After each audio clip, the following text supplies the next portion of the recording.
बड़ी बहू वर्षा हर काम में बहुत तेज थी। वहीं छोटी बहू हर्षा हर काम आराम से करती। वर्षा को अपनी तेजी पर बहुत घमंड था। वो बात बात पर हर्षा को ताना मारा करती। एक दिन वर्षा किचन में खाना बना रही होती है और हर्षा से कहती है, देवरानी जी, इतना धीमे धीमे खाना बनाओगी तो लोग भूख से मर जाएंगे। पिछले जन्म में कछुआ थी क्या? मेरा तो पता नहीं, आप बहुत तेज हो। आप पिछले जन्म में घोड़ा थी क्या? वर्षा आराम से चली जाती है। खाना खाने के बाद वर्षा का पति गौतम, हर्षा का पति लोकेश और उनके माता पिता बैठकर टीवी देख रहे होते हैं। तभी सास कहती है, अरे रामायण लगा दो हर्षा। हर्षा धीरे धीरे चैनल बदलती है। जब तक रामायण के चैनल पर पहुंचेगी रावण मर भी चुका होगा। हाँ बेटा हर्षा, जल्दी लगा देना, राम भगवान के दर्शन कर लूं। जी लगा तो रही हूँ। इतना स्लो? सासू माँ इतने में तो अयोध्या जाके राम भगवान के दर्शन कराएंगी। सब वर्षा की बात पर हंसने लगते हैं। वर्षा हर्षा के हाथ से रिमोट लेकर रामायण लगा देती है। हर्षा बुरा नहीं मानती और वो भी हंसते हुए वहां से चली जाती है। एक दिन हर्षा खाना खा रही होती है। तभी वर्षा वहां आके कहती है, अरे कितना धीमे धीमे खा रही हो। इतने में तो शादी में 100 लोग खाना खा लेते। आधे घंटे से खाना खा रही हो तुम। अरे खाने को चबा चबा कर खाना चाहिए। हाँ हाँ, आप तो चबा के भी खाती हो और दबा के भी।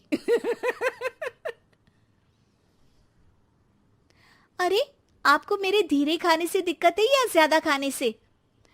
अरे आप धीमे खाओ या ज्यादा खाओ मुझे क्या, बस मैं ये कहने आई थी कि सुबह कुछ मेहमान आ रहे हैं, जल्दी उठ के खाना बना लेना, देर मत करना। साथ में बनाते हैं ना। तुम्हारे साथ बनाऊंगी तो स्पीड को 5वें गियर से पहले गियर पर ले आना पड़ेगा। अरे भाई, तुम्हारे साथ रहकर तो मेरी तेज रफ्तार पर भी असर पड़ेगा और मैं भी तुम्हारी तरह हौले हौले काम करने लगूंगी सब। ठीक है, मैं पराठे बना लूंगी और सब्जी बना लूंगी। आप चपाती बना लेना और दाल बना लेना। हाँ हाँ ठीक है, पर अलग अलग ही बनाएंगे।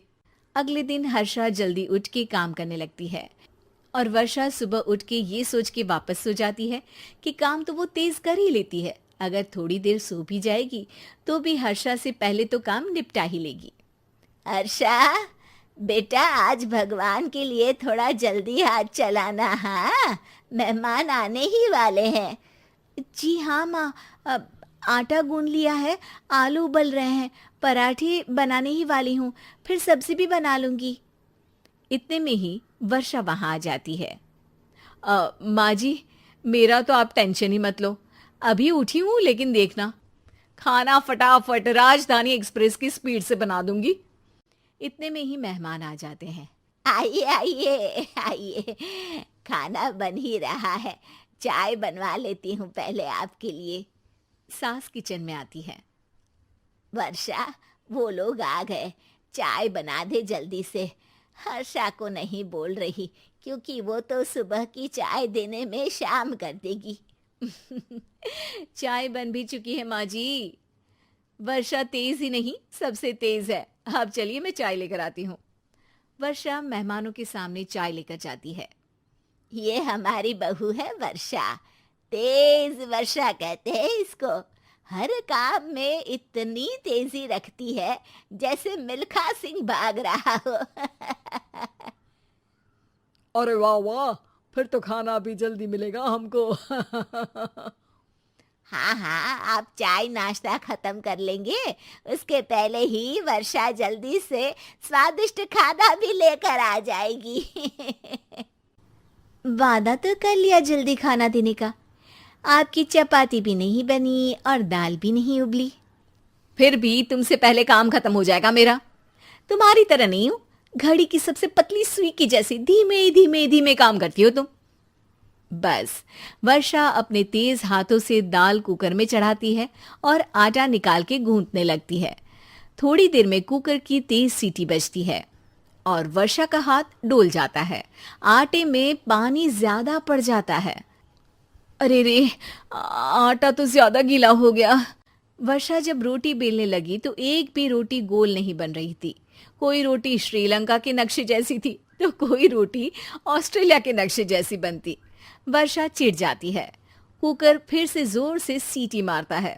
सास बाहर से आवाज देती है। वर्षा बेटा, आज स्पीड थोड़ी कम लग रही है। टाइम और लगने वाला हो तो बता दो बेटा। वर्षा को ये बात सुनकर बहुत बुरा लगता है।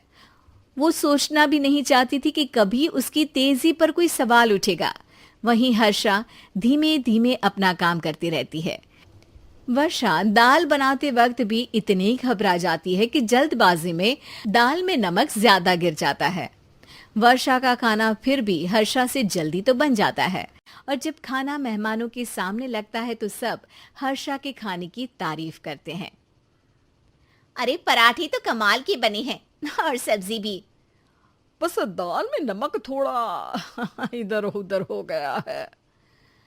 वर्षा को बहुत शर्म आती है और वो नीचे सर करके खड़ी रहती है। तभी हर्षा कहती है, वो ना मैं थोड़ी जल्दबाजी कर गई और नमक ज्यादा हो गया, पर पराठे तो वर्षा भाभी ने ही बनाए हैं, इसीलिए तो अच्छे बने हैं। वर्षा ने कभी नहीं सोचा था कि हर्षा के काम की इतनी तारीफ होगी, लेकिन वो उसका यश वर्षा को दे देगी।